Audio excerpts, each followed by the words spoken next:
کسی کے دشمن بھی ہو تو وہ بھی اس جگہ پہ نہ آئے. اتنی خطرناک جگہ ہے یہ 18 سال. آپ ایسے کہہ سکتے ہو کہ 18 زندگیاں ختم ہو گئی ہیں. ہر وقت تکلیف میں رہیں گے آپ. اتنی اذیت بڑی زندگی ہے.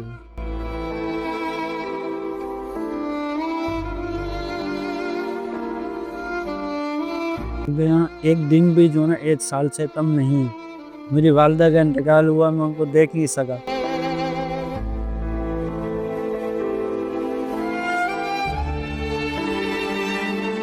بسم اللہ الرحمن الرحیم. السلام علیکم. آنٹس کے ساتھ میں ہوں مہام ذرا. ناظرین, اس وقت سزائے موت کی بیرک میں موجود ہوں اور ایک اور قیدی جو کہ 18 سال سے جیل میں ہے اور قتل کا کیس ان کے اوپر جو ہے وہ درج کیا گیا ہے.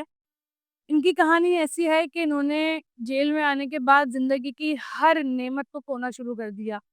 ہر آسائش کو, ہر رشتے کو, ہر خوشی کو اپنی زندگی سے ختم کرنا شروع کر دیا. کیونکہ جیل کی زندگی ایسی ہے, جب آپ 4 دیواری میں قید ہوتے ہیں تو چیزیں آہستہ آہستہ آپ کی زندگی سے ختم ہونے لگ جاتی ہیں. فرحان ان کا نام ہے اور 22 سال کی عمر میں یہ جیل میں آئے تھے اور 18 سال ان کو جیل میں ہو چکے ہیں. فرحان کی کیا کہانی ہے یہ بات کرتے ہیں اور جانتے ہیں ان سے.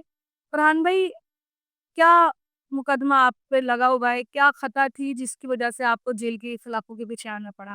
یہ قتل کا کیس ہے 302 جس کو کہتے ہیں. اس FIR میں میرے کو نامزد کیا گیا تھا اور پھر جب جیل لایا گیا, ٹرائل کورٹ تک سے سزائے موت لگی, ہائی کورٹ سے بھی لگی اور ابھی تقریباً میں سپریم کورٹ میں زیر التوا میرا کیس ہے.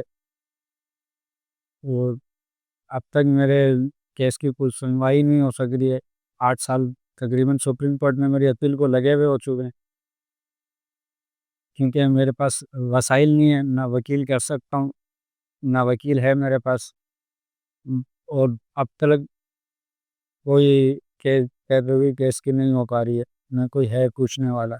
میں اگر آپ سے پوچھوں تو ہوا کیا تھا واقعہ جس واقعے کے بعد یہ ساری کہانی شروع ہوئی؟ میں جس گلی جس جگہ پہ میری دکان کی شاپ پہ میرا آنا جانا تھا, اسی جگہ کا یہ مرڈر ہے. اسی جگہ پہ حادثہ ہوا تھا, لیکن وہ قتل نہیں تھا. لیکن لوگوں کو نہیں سمجھا سکتا تھا یہ کہ یہ حادثہ کیا تھا.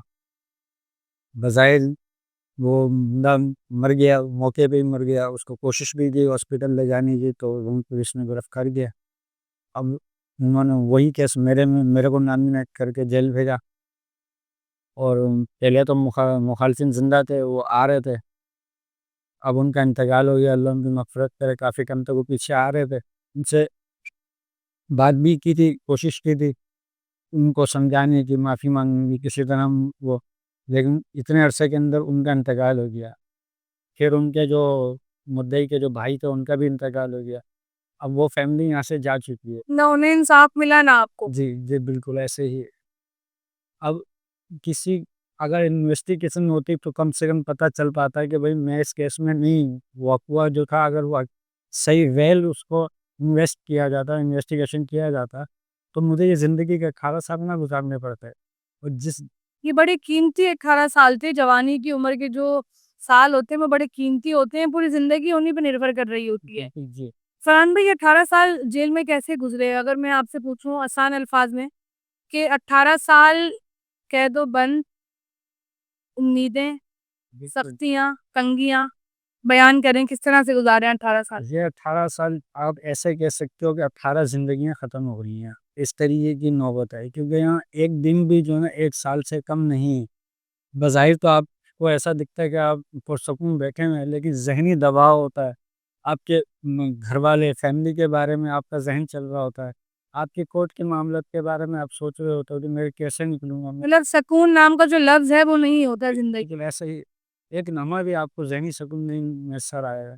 ہر وقت تکلیف میں رہیں گے آپ. اتنی اذیت بڑی زندگی ہے. اس سے اہم تو یہ کہ جو کسی کے دشمن بھی ہو تو وہ بھی اس جگہ پہ نہ آئے. اس میں خطرناک جگہ ہے یہ.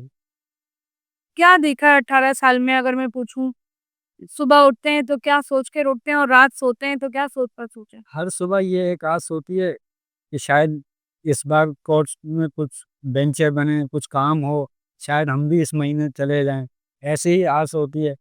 اسی امید کے اوپر تقریباً قیدی جیتے ہیں. یہاں ہمارے بہت سارے قیدی بھائی ایسے ہیں جو بہت مجھ سے بھی زیادہ عرصہ ان کو یہاں گزر چکا ہے, کوئی ان کا پوچھنے والا نہیں. وہ کتنے قیدی ایسے ہیں کہ وہ